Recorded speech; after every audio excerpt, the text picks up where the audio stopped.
Hola, gracias, buenas tardes y antes que nada quería agradecer a Incuna para la organización de este evento. Bueno, intentaré hablar en castellano, así que si hay algunas faltas, perdón. Yo soy arquitecto, especialista en patrimonio por la Universidad de Nápoles Federico II. Me ocupo de diferentes ámbitos de la arquitectura y en particular hoy voy a hablar de los resultados de una investigación hecha con la Universidad Federico II sobre la estación de Madrid Delicias y su paisaje urbano.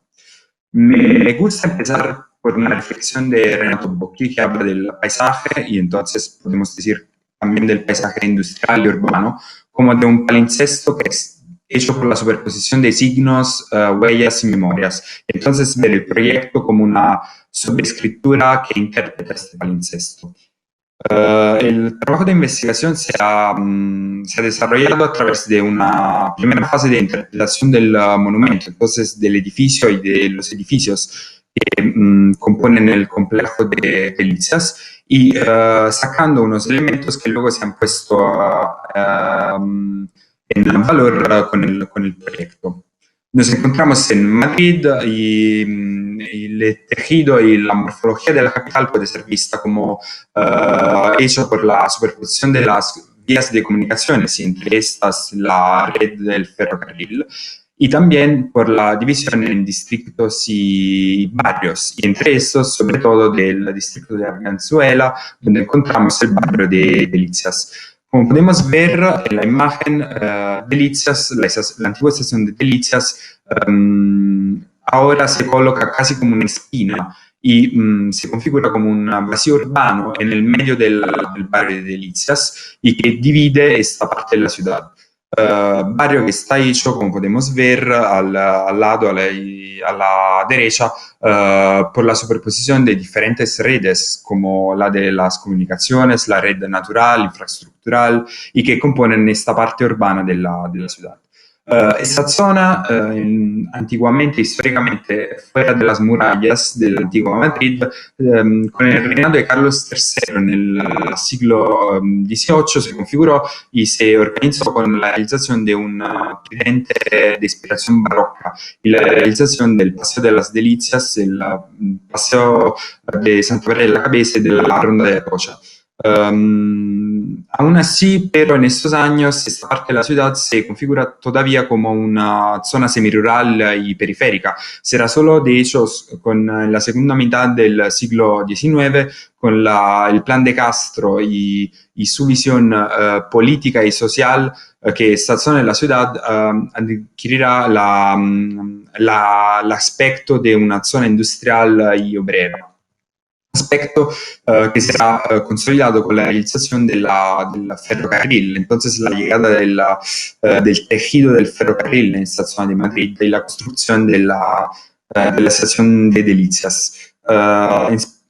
Particularmente también a través de la realización de todos los edificios de las dependencias de la estación misma, entonces viviendas obreras o almacenes, que irán a configurar la imagen de este barrio hasta los años 70,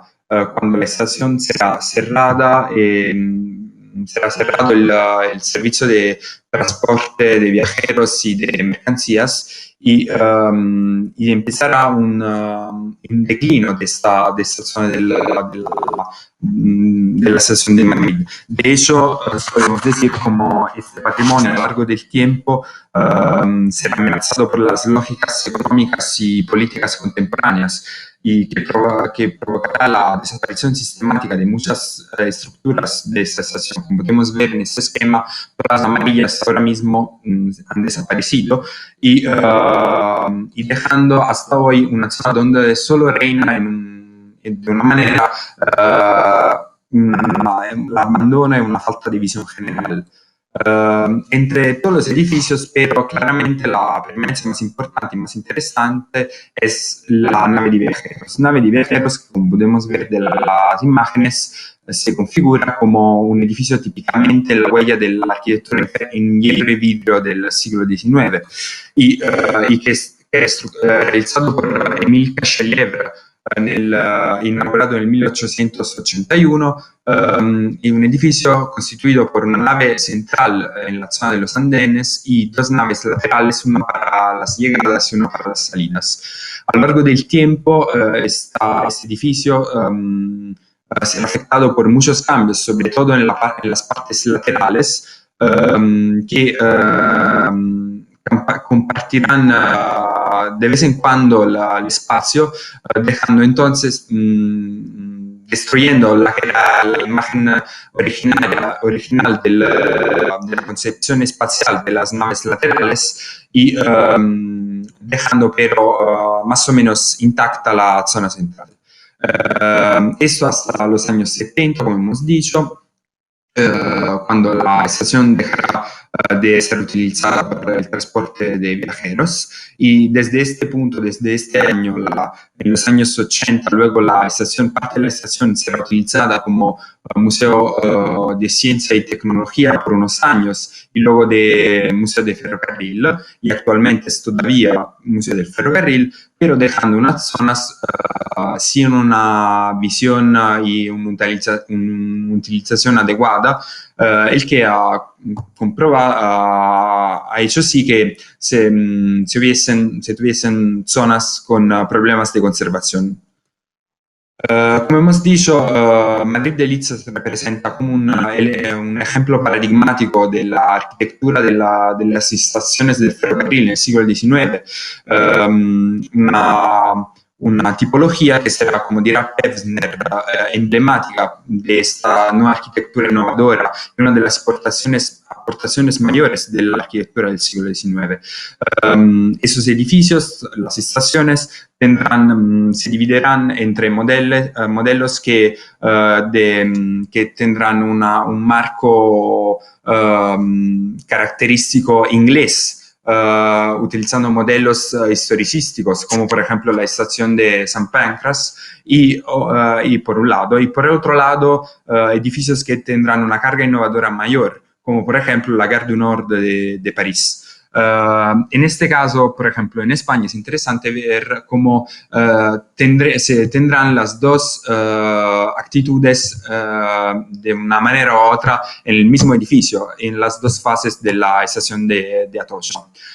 Como hemos dicho, Delicias, y como podemos ver, Delicias será un caso emblemático de la actitud a la francesa, si queremos decirlo así, y sobre todo de su paradigma innovador de esa arquitectura en las formas, en la utilización del ladrillo, con su nuevo y fuerte carácter formal, en dibujos de inspiración mudéjar, y que aparecerán y serán utilizados en esos años, por ejemplo, en el mercado de Victor Baltard de la Salle de París, o aparecerán también en los manuales como Entretien sur l'architecture de Viollet-le-Duc. Pero esta carga innovadora será también, podremos notarla también en la utilización de nuevos sistemas estructurales y tecnológicos. Delicias, por ejemplo, de hecho será una de las primeras utilizaciones del pórtico de Dion, que será presentado en los mismos años en la Exposición Universal de París. Y entonces tendrá una fuerte valencia también desde este punto de vista de innovación tecnológica. De hecho, después de esta pequeña introducción histórica, la investigación se ha desarrollado con una investigación de la misma consistencia matérica y material del edificio, en planta, así como en los alzados y en las secciones y los alzados laterales, donde se han evidenciado todos los elementos típicos de la arquitectura del ferrocarril. Se han definido después unos elementos, unos criterios que tenían que ser puestos como base para el desarrollo del proyecto y del estudio de esta estación. La estación no se ha considerado como un elemento aislado, como una mónada casi, sino como un complejo estratificado de huellas y memorias y que solo puede ser puesto en valor a través de un trabajo de conservación del existente, entonces de la materia del edificio, y también a través de actuaciones sobre el espacio público y que puedan reconectar esta fábrica, este edificio con el entorno urbano. Se han estudiado entonces y definido unas intervenciones que quieren conservar y que puedan ser respuestas a los fenómenos de degradación que ahora mismo hay en la estación, sobre todo en las partes exteriores. Y de hecho se han estudiado intervenciones como, por ejemplo, intervenciones por la degradación del ladrillo exterior, para poner en valor los juegos de cromías del ladrillo mismo, sobre la carpintería antigua y original en madera, las partes metálicas y, por ejemplo, la eliminación de todas las instalaciones ahora vistas en las partes exteriores, para dejar y poder dar otra vez una calidad de lectura al palincesto exterior. Se ha hecho también un estudio de las partes metálicas de las cubiertas, y en particular de las partes metálicas, pensando a estas como elementos y huellas con una valencia también no solo estructural, sino también histórica, y por eso